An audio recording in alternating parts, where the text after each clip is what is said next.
Greetings, and welcome to this other edition, the 24th episode of our 30 days marathon journey into discussing 30 important questions singles must ask while dating or courting. And yes, we are on episode number 24. And the question today, you have to ask, question number 24, you have to ask someone you are dating or courting is, what is the place of your family in your relationship? What is the place of your family in your relationship? Earlier in one of the episodes, I think that was episode number 9, when I talked about, the question was, how successful is the marriage of your parents? How successful is the marriage of your parents? I said that when you get married to somebody, you are not just marrying an individual, you are marrying a family. And whether you like it or not, that person you're marrying is going to carry some elements from the marriage of their parents, or at least the marriage of the family in which they grew, into your own relationship. And sometimes we think that when we love an individual and we marry an individual, we kind of want to isolate them. We want to isolate them from the rest of their family. We want to isolate them from their parents. We want to isolate them from their siblings. We don't want no family member to visit. We don't want any family member to come to our house or to our home. We want to have our life to ourselves. And oftentimes, the relationship between a couple or married individuals and their in-laws is strained because of different perspectives, different ways in which these individuals look at their in-laws. There are two extremes. One is the over-involvement of your in-laws or your own family in your relationship. And the second one would be the complete kind of you completely keep away. You completely keep your family or the family of your spouse away from your relationship. I said these are two extremes. Remember that before you got into that relationship with that individual had been with a family for all his life, for all her life. And that individual has got plans with their family. That individual has got dreams with their family. They have got projects together. They have got places they are going together. And you don't expect that the moment you get into that person's life, you want that person to completely cut off from their family. And if this is often driven by selfishness, often driven by greed, often driven by personal interest, where an individual would not want the one with whom they are in relationship to continue relating and, of course, doing business with their family. They would want to kind of cut off or isolate this individual completely from their family. You don't know how much that family has invested in the life of that individual. And you don't know how much that individual owes the family and has to give back to that family. And if you appear one day in his life, or you come one day in her life, and what you want to do is to separate him from the family, is to separate her from the family, then you are doing that person and that relationship a disservice. Because you will not just get into somebody's life one day and you want that person to be completely severed from their family that they have lived with for 30 years, for 40 years, for 25 years, just because they are in a relationship with you for 5 months. You don't want to see the siblings in the house. You don't want to see the family in the house. You don't want nobody to visit. And so you want to completely keep away their family. It's counterproductive. It's going to strain that relationship. It's going to bring tension between the two of you. So before you marry somebody, know how family oriented that person is. How much involvement does he have in their family? Does she have in their family? You might be marrying somebody who is a first generation successful person in their family. And if you are marrying someone who is a first generation successful person in their family, be ready to see the family members. Be ready to welcome them. Be ready to assist them. Be ready to accommodate them, because they will be around.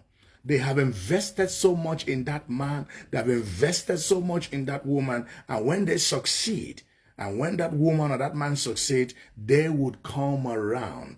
And if you don't want them around, then that relationship is going to face a lot of heat.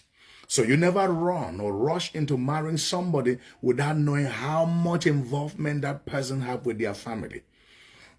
Because there are some people that the family have sacrificed. I'm talking with the perspective as an African. The family has sacrificed. They have forgone a lot of pleasures. They have done a lot of, sacrifices to raise them and to spend and push them to where they are. And maybe you met them in the university, or you met them at work in the office, and you don't know how far this woman has gone with the family. And just the fact that you get into their lives, you tell them, I don't want to see your mother in my house. I don't want to see your father in my house. I don't want to see your siblings. There are some siblings who dropped out of school. There are some siblings who dropped out of school in order to raise money to sponsor another brother, another sister in school, or to help them learn a trade and be able to be established financially. And you can't just jump into that person's life and then tell him or tell her you don't have anything again to do with your family. That's why sometimes you see people in relationship, they say, choose between me and your family. And if you think you want to make that kind of bargain, and you are building on a selfish foundation to make that kind of bargain, know that you are in for a crash. You need to ask that person, how involved are you in your family? How much responsibility do you have? In which way did your family invest in you, and how much are they expecting from you? Know how much family oriented that person is, and you have to be sure. You have to be sure that you have an understanding. You have an understanding of how involved this person is before getting or continuing with that relationship to a serious level. And the next thing which I talked about is over-involvement. Over-involvement too is another extreme, which is not healthy. There are some people that they cannot do anything without listening to their elder sister, without listening to the successor of their father, without calling mother or calling father. They are not independent to be able to take some decisions on their own. And when you allow your family to be over-involved, to be too involved in your relationship, there are some people, they even tell you the kind of spouse you need to marry. They even tell you where that spouse has to come from. They tell you how that spouse has to look like. They tell you what status that spouse has to have. And with all of this, they kind of control your life. They kind of dictate what happens, and sometimes they even come into your relationship and it takes what kind of dealings, what kind of relationship you should have with your own spouse. You need to understand both extremes are unhealthy. Where the family is over involved, or where the family is completely kept out due to selfish reasons or selfish interests, these two extremes are not healthy. You need to create a balance. Be able to talk with that person and understand if you value your family. I come from a very big family, personally. As a person, I come from a very big family, and I'm one of the first generation successful person in my family. So if I had a wife who would tell me that I don't have to take care of my siblings, I don't have to help my family members, I don't have to look at my relations or help them when they are sick or when they are hungry or when they are going through some challenges, there is going to be a lot of strain in my relationship with my spouse. But thank God, I'm blessed. I don't have that kind of woman who doesn't want me to look at my family or who doesn't want me to welcome my family in my own house, because she understood that I was coming from a big family and I was a first generation successful person. And you need to have this understanding so that you ask yourself, are you ready? Are you ready to support that person that you are marrying, to be able to shoulder the responsibilities that they have in their family, to be able to help them navigate those expectations that their family has for them? You need to know. Otherwise, if you are just looking at that person and you get into a relationship, you may find out at the end of the day that there is going to be serious tension, because maybe you have the idea of keeping his family away, and then he has the idea of having his family close to him because they have gone through tough times together, they have gone through sufferings and hardships together, and if he's making it today, he feels that he has to share it with the family, and would not listen to anybody who tells him, you are married but to me alone, and so you have to take care of me. I am your primary responsibility. I am the only one you have to think is important. No other person is important in your life. That will be a song you are singing to the gods. You have to understand the person you are marrying. Be it woman or man, that is not important. What I'm saying is you need to understand what role their family has in their life, what place their family has in their lives, and also be able to explain to them what role and what place your family has in your life, so that they will not see the relationship between you and your family in the future as an interference in their relationship. They will appreciate you for who you are, how you relate with your family, how close you are, how involved you are, and they should be willing to support you in your relationship with your family. You can't marry someone and you tell that person to abandon their family. No, it cannot happen, because that one has grown in that family. It doesn't matter whether it's a good or a bad family. Every good person will encourage the spouse to relate well with their family.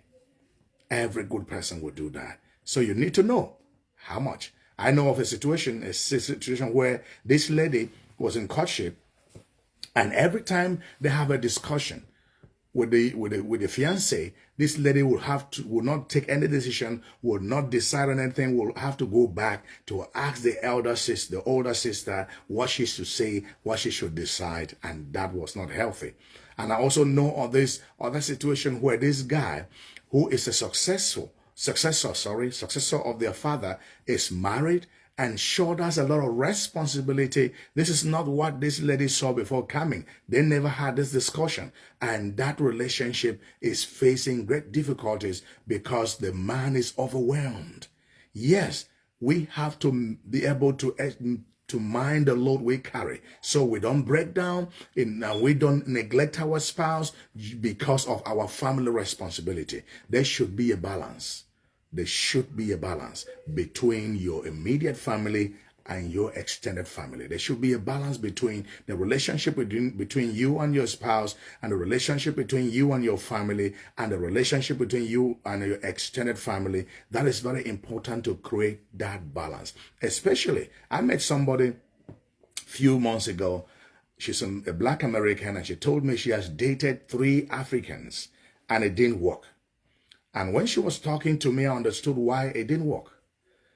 The African man the African culture is very communal. We are a communal people. We live in communities. And when we say somebody is a cousin, that is a cousin indeed. It's not just a cousin by just name. We relate as brothers and sisters. And this lady had a different mentality altogether. She's so independent in her thoughts, and she thinks that she can decide whatever she wants to do at any time, and she's going for that man and that man alone, and it is not African. That is not African. We are a communal community. We live in clusters. Even the cousin of our cousin is still our relation. And you have to understand that. And everybody to us is a brother, is a sister, and we are also family involved. We are so involved in our family life with our biological family, with the extended family. We are so involved that if you don't understand those dynamics, you might become overwhelmed. Ask that person you are dating or courting how involved they are in their family, their biological family. What roles they play, what responsibilities they shoulder.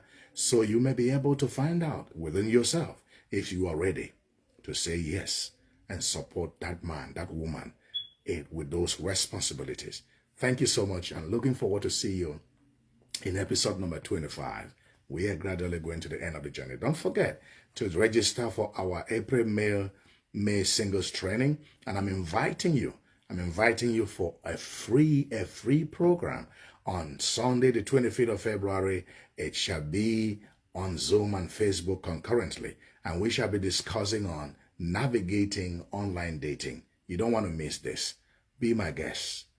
Have a blessed evening. Shalom.